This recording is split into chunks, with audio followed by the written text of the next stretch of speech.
Episode 29. There's only so many more of these. He's Matt Maltepes, the animal. I'm Dan Mathews, as part of Dan Mathews and the Animals. You just saw it right there. He's got the coffee of the gods. He is fueled and ready to go. Which one is that one right there? That is the Greek coffee. Okay. Greek coffee. I have some in here. Put a little bit in my cup. Made a little extra. My Maltepes Report cup. Okay. It's a good day to be alive, man. I'm ready. Let's go. Let's go, man. I mean, it was a good week all the way around in terms of the plays that we made. We'll go through the games here in just a second. And, of course, we know what the college football playoff field is going to be now. Just a quick little kind of housekeeping note for everybody. So we'll do episode 30 as usual on Thursday. And then we're going to take a couple of week break because, I mean, let's just be honest here. Most of you, yes, you're going to play the bowl games. If you want them really badly, comment below, put them there. And if we see that there's enough demand, then Matt, we can talk about it and we can see if we want to do some bowl games. But I mean, let's just call it what it is. I mean, bowl games, there's so many different variables that play into it. The transfer portal is going on right now. Guys making NFL draft decisions, injuries. And then also too, as well, I mean, hey, this isn't for kids. So I'll just say it. It comes down to, do some of these schools even give a shit about playing in some of these bowl games? Because that's the biggest one right there. I mean, that's going to be the question of all, and kind of, I guess you could say, the college football playoff runner-up game that the Orange Bowl is, which good on them for doing it, of saying, okay, you're going to leave us 5-6. We'll take 5-6 and we'll put them against each other in the bowl game. But, I mean, let's just go through it right now. I mean, Ohio State, a bevy of guys who are either in the portal or are going to, he's one of them. Or even going to be deciding if they're going to the draft. I'd expect the same thing for Georgia as well. Over the next couple of days, I'm going to have a chance to talk with Brock Bowers. I'm sure he's not going to tell me much because here in Houston, I'll be over at the Lombardi Awards dinner. So he's going to be part of that group. But, I mean, that's the whole thing about bowl games as well, is there's a lot of unknowns. I mean, you're dealing with interim coaches in a lot of cases. I mean, I don't even know who's going to coach A&M in the Texas Bowl here in Houston because Elijah Robertson just decided to go and take the job over at Syracuse to be their new DC. So, I mean, that just kind of shows you. So, like I said, if you want them, we will put them in. But if you're just looking for the college football playoff, then we'll probably come back, Matt, maybe a day or two after Christmas or so to get you ready for that. I mean, maybe even wait a couple of days before where the lines are pretty much set for Michigan, Alabama in the Rose Bowl, and then Texas, Washington in the Sugar Bowl. What do you think? We're kind of having a meeting here on the air. Yeah, no, that's perfect, man. It gets the listeners the right time, perfect time, and the viewers to, get all the information. I have enough time to go through everything and get you guys every single detail and breakdown you guys need. So that's perfect to me. All right. So that sounds good. All right. So as we do here on the Tuesday shows, we do a quick recap, and we'll just kind of go in order as the games happened on Saturday. We'll start first. In this case, a game that happened on Friday, Washington and Oregon, number 3 Washington taking on Oregon. Of course, Washington winning. They are taking on Texas now in the Sugar Bowl, but they win this one 34-31. A lot of people were really riding a hot Oregon team for this one, but Washington came out early and said, here, watch this. And they pretty much had control of it throughout the entire game. I think there was that period in the third quarter when Oregon had taken the lead, but credit to Michael Penix and the Huskies. They came right back down the field, retook the lead, and never looked back. They win this one 34-31. I know that you said you weren't looking to play this one on the show, but as it got closer to the game, did you feel better about this one way or the other? So, yeah, I obviously talked to, my crew and everything, Animals, and we talked about how Washington was just getting too many points. It was just too much. I think I might have said it on the show as well, despite, I didn't bet it by game time, but I did have that feeling that Washington was just getting too many points. I mean, we saw that last time they versed, they won by 3 for a team that beat them to now be getting 10 points within a couple weeks span. Like, it was just very odd to me. We looked at this game, Washington, in the first half. I mean, they took control of this game right away. First half score, I think, was 20-10. and they controlled it all the way through for the most part to win in Washington. I mean, they had 26 first downs compared to Oregon's 17. They beat them there. They're almost unstoppable on third down. They're 10 of 15 on third down, right? They beat them in the yards metric as well. They had 481 yards to 363 from Oregon. Both teams ended up throwing an interception, Bo Nix, Penix. But, I mean, Washington, like I said, they were in control. They dominated the time possession battle for the second time in a row now. They beat Oregon by 3 points, and despite being a 10-point underdog in this one, they pulled off the win outright. And they, like I said, it stunned me when this line came out. Oregon favored 10. It was obviously wrong, and Washington proved that to everyone this week. Yeah, they did. I mean, it was a complete game where I'm sure that Kalen DeBoer and the Washington coaching staff could be like, look how much you're being disrespected. Now, I always love when coaches try to say, oh, we don't focus on that kind of stuff. But how can you not? I mean, you come in undefeated. I mean, you have every single opportunity to be able to really ruin a lot of things for not only the players playing this game, but also, too, for Oregon to have a chance to make it into the college football playoff. And it ends up not being the case that they make the college football playoff. We can dive into that a little bit later on. I mean, I know there's the debate about who should have been in, who shouldn't have. But at least in this case right here, recapping the game, Washington winning that one outright, as you mentioned, 34-31. How about number 7, Texas? Absolutely taking it to number 18, Oklahoma State. Now, the line, kind of like we just talked about in the Pac-12 championship game, was a large line. But I thought it was, in this case, it was very valid. This had been an Oklahoma State team who lost to South Alabama early on in the season. I mean, somehow found a way to beat Oklahoma. And also, too, I mean, just close games down the stretch. Had to kind of squeak one out against Houston, who eventually fired their coach, and then had to beat a team who was fighting for their bowl lives in BYU in order to be able to make the Big 12 championship game. So Texas absolutely stamping their brand on this one, beating Oklahoma State convincingly 49-21.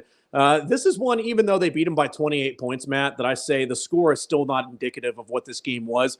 It was complete domination. Steve Sarkisian and in Texas, I mean, offensively, he's still got a huge hand in what they do offensively.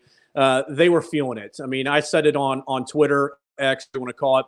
When the trick plays start coming out, the offensive coordinator is feeling really good about what he's calling that day.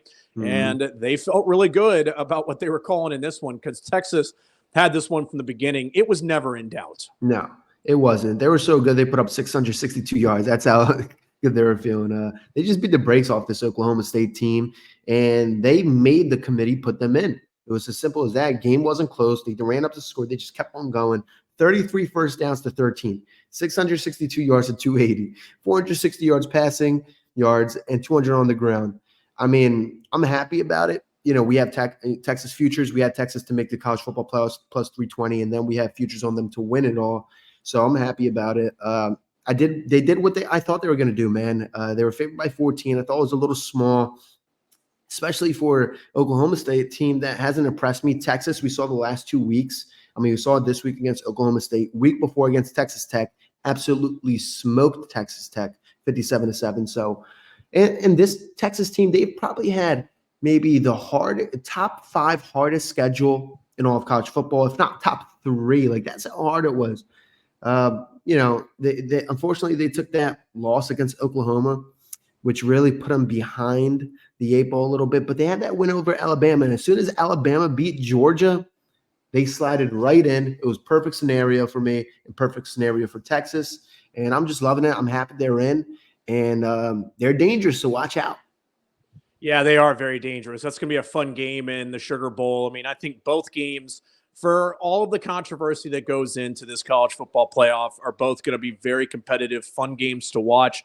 I mean, you saw the Adam Rittenberg video when Michigan found out that Alabama was on the other side. They were like, oh, because I think they thought Florida State was going to be there, and they would have felt really good about their chances against Florida State. But, I mean, that's an Alabama team. We'll get into them here in just a couple of minutes that is playing their best football at a crucial time. Let me rephrase that. I think they're playing improved football. That game against Auburn was one that'll obviously a lot of people who were on the Florida State side was like, well, wait a minute, you're going to dock Florida State for how they finished their season, but you had to have a team who needed a 4th and 31 touchdown conversion in order to be able to win that game.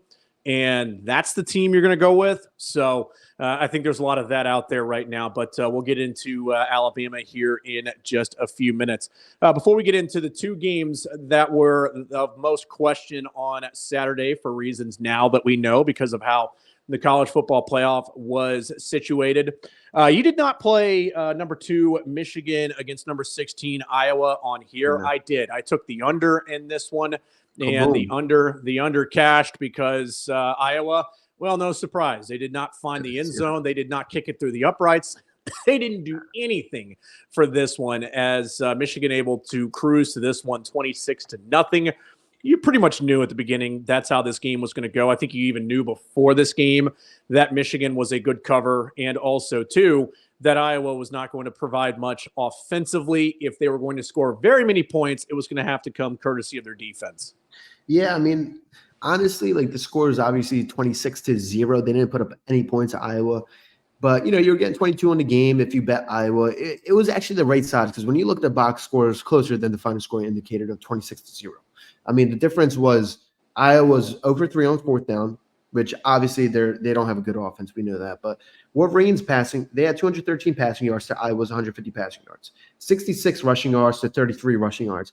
It's not I don't think that's a 26-point difference. The other difference was Iowa had 3 fumbles. Michigan, of course they controlled the line, time possession, they controlled the turnover battle, whatever. But like getting 22 points, 3 fumbles. Fumbles are really hard to calculate when it comes to a turnover battle. You can maybe predict a pass rush getting to a quarterback, making him make a mistake and throw an interception, right? You can kind of gauge that a little bit, but fumbles are a little more random. Iowa, 22, definitely right side, did not cover. I mean, I wasn't expecting their offense to do anything special, but I do think this game was closer than 26-0 indicated. And I think, honestly, Michigan, they should have beat this team in the box score better than they did. They obviously crushed them 26-0 in the final score. But going up against these other teams now, it's a little bit different scenario. So, to me, Michigan hasn't had the hardest strength of schedule this year. Cupcake schedule, just like Georgia. And we saw Georgia get bounced out, as we're going to talk about in a little bit. I don't know. They show me little signs of weakness here and there. So it's going to be interesting going forward when we get around Christmas time. Yeah, I mean, it's going to be a team, too, that, I've heard people talking about Michigan will start getting healthier, all those different types of things. But, I mean, and I think it's also, though, too, for Bama. I mean, this is a new lease on life for Alabama as well. Yeah. I mean, they had to really kind of sweat it out on Saturday on Sunday to figure out if they were even going to be part of the Final Four. Now that they're in there, I think they kind of look at it and say, this is our time of the year. So, again, I'm looking forward to that New Year's Day in Pasadena, the way that it's supposed to be for the Rose Bowl College Football Playoff semifinal, and who has a chance to move on to Houston for the national championship. Let's go with Florida State in Louisville right here. You like Louisville plus 2.5. That obviously does not cover, because Florida State, even with a freshman quarterback who is getting his first start ever in college, was able to put up enough points to win this one 16-6. FSU wins this one, and obviously it wasn't enough because now FSU finds themselves on the outside looking in, but they do claim the ACC title. Yeah. I mean, unfortunate for everyone on that team that, worked throughout the whole season and worked hard to try to get to the point of the college football playoffs. We'll talk a little bit more about that after, but yeah, this game, it was actually a pretty close game, 16-6, 12 first downs by Florida State to 10 by Louisville. I mean, the third down battle was pretty similar. 2 of 16 for Florida State, 3 of 18 for Louisville. Low scoring game. Offenses didn't do much. And I know you talked about, new quarterback getting the victory. I don't know so much if he got the victory as it was the team that got the victory, because they only had 55 passing yards. He was 8 of 21, and he had 2.6 yards per pass. So not anything to, be amazed about. And I think that also factored into probably the decision of the college football playoffs and what happened. But they ran for 164 yards on the ground. They played it smart, did not turn over the ball. And that's how they got the win, because Louisville actually did turn over the ball. They had the turnover on downs 3 times, over 3 and 4th down, and then they had the interception. So Florida played it smart, played it right. Unfortunately, it wasn't enough to get into college football playoffs. It was good enough to get them to win. We were on Louisville. I thought this kid might turn over the ball. It didn't happen, but we still had a profitable week. So I'm happy, and I'm happy Texas got in, because that's even more profit on top of that, college football playoffs. So it's all about the profit. That's it. You know it. I mean, that's what we're about here. We're about giving you winners, and we did give you a winning week. So you got that going for you, which is nice. You talked about the turnover battle. I mean, it only took one, because that was the deciding score in this one, as the SEC championship game goes to Alabama 27-24. You liked Bama +6, as that one does cash, because Bama not only wins the game, but they win the game outright in terms of the line in this one. I mean, you bring up the turnover battle quite a bit. And like I said, I mean, it was Georgia deciding to go with that trick play right there deep in their own territory, which, I mean, when you're down in a game and, I understand you're trying to get something going offensively, but my God, man, that ain't the time to do it. And it ended up backfiring in a huge way. I mean, you have the field goal that clanks off the right upright. I mean, it just wasn't Georgia's day. And now you find Georgia, like Florida State, with one loss in their case, on the outside looking in and kind of questioning what could have been with this season. But, I mean, it was a team, though, too. I mean, McConkey still clearly banged up. Same deal with Brock Bowers as well. I had buddies of mine who covered Georgia telling me afterwards that Bowers could barely even walk coming off the field. I mean, just how banged up he was. So I think that's another reason, too, to make me believe he is not playing in the Orange Bowl. Why should he? The tape is there. I mean, you can only lose by playing in that game. I think Brock Bowers now – stay off that ankle, get it healthy, go to Florida, go to Arizona, wherever, California, to get ready for the NFL scouting combine, go meet with teams, and start your pro career. Yeah, definitely. No reason to risk it. There's no positive. There is no positive. It can only result in negative. It's negative expectation. When we look at the game, Alabama came in the second quarter. They took control and didn't stop. I mean, they took that 17-7 lead up front, and they didn't really look back there. We were able to grab Alabama 6.5-point underdogs, but honestly, we didn't need any of the points. They won outright. In my opinion, I mean, when we look at the full year, I think Alabama was just a better team this year. I think they played a better brand of football. They don't turn over the ball. All they did was run the ball. They had a harder schedule. They were battle tested, and they played smart football. Like I said, for Georgia to have such a cupcake schedule, not to, have anything to prove all year for the most part. And then they had a horrible record against the spread, while Alabama, they had a great record against the spread. And it tells you a lot, because good teams win, but great teams cover. Alabama proved that. Box score, however, was pretty neck and neck. You talked about the big fumble by Georgia, led to 3 points by Alabama. But, I mean, Nick Saban, man, he does it again and again. He does. I mean, he finds a way, and I mean, it's just one of those things that people keep wondering, hey, when is this thing going to finally kind of come off the rails a little bit, and when's it going to start to kind of show a little bit of cracking in terms of the dynasty? And it seems like go ahead. Alabama, just to say, I don't think they're as talented as some of these other teams. Like, they only had one projected first round pick, and that was on the O-line. So, like, in terms of skill positions, all of these different things, I don't think they're the most talented team. But Nick Saban, I think he understood that. So then he changed his approach a little bit, right? And he starts playing the game a little different way. And obviously it shows. They play smart, good football, and that's why they beat this Georgia team. Yeah, no doubt about it. I mean, it's also, too, I mean, you want to talk about the motivation that already goes into the Rose Bowl. I mean, we'll talk about it more on Thursday, but at least the opening line right now, Michigan favored by 1.5. I mean, that's basically a pick 'em.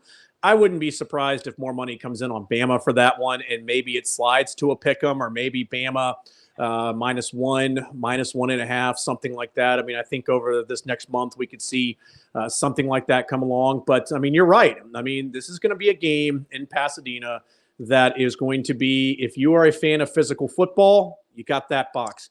You're a fan of running football, you got that box. If you're a fan of good defense, both sides, then you got that box too as well. I mean, that's one right now that as I look at the over-under, at least that Caesars has out for it, as I just had it up. And, of course, I flipped over to the Sugar Bowl for a moment. 45 and a half, 46. Yeah, it's 45 and a half right now for that one. So you get your 2.5 out there on Alabama. You'd have to take minus 120. Michigan's laying 2.5 even money.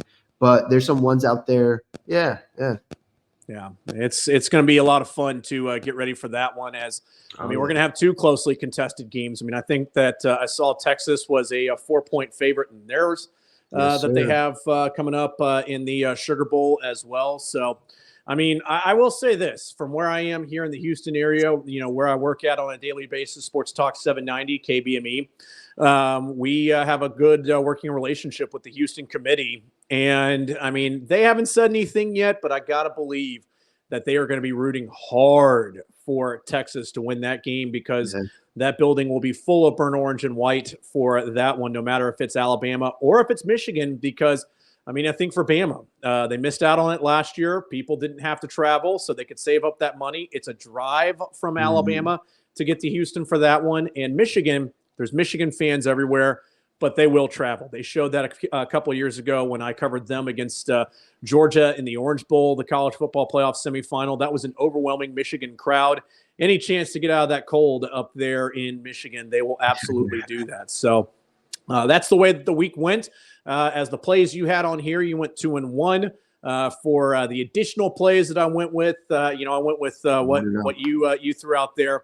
I was 1-1 because I'd taken Oregon, but then I took the under in the Michigan and Iowa game. So a good week. Yeah. I think we definitely all about that profit, man. That's it. You know it for sure. All right. So Thursday, like I said, we'll get you ready for the college football playoff, at least an early look at it, and then we will get you ready for it as we get closer to the games. Like I said, comment down below if you really want us to go through the bowl games. It's easy. It is easy as a text from me to Matt of, hey, the demand is there. Do we want to go over some of the bowl games? I mean, I know that some of them, it's really kind of after Christmas is when there's more competitive games. But like I said, I mean, with bowl games, I mean, I would not make a play at all on any of these games until the day of the game because, again, I mean, you want to hear from the coaches telling you, hey, so-and-so's not going to play, so-and-so's not going to play. We're holding out this guy. I mean, the transfer portal just opened up, so there's going to be tons of players who are either by surprise or it's always funny whenever I talk with people, are you surprised by that? No, not really. He seemed like he wanted to leave. There's always all those things. So that's my advice to you on playing the bowl season if indeed you want to go that route. But as for episode 29, that's going to do it. I'm Matt Maltepes. He is, or I'm not Matt Maltepes. Wow, what is this? Is this Bizarro World? I'm Dan Mathews. Switching bodies. That's it. That's it. Yeah, we went to that portal, if you will. But I'm Dan Mathews. He's Matt Maltepes. This is Dan Mathews and the Animals. We'll talk to you again on Thursday, and hopefully everybody had a great weekend of plays, and we will try to get you ready as best we can if you want to start getting in on the early action for those plays in the college football playoff. Like I said, that's episode 29. Like and subscribe to the College Kids channel. We'll talk to you on Thursday.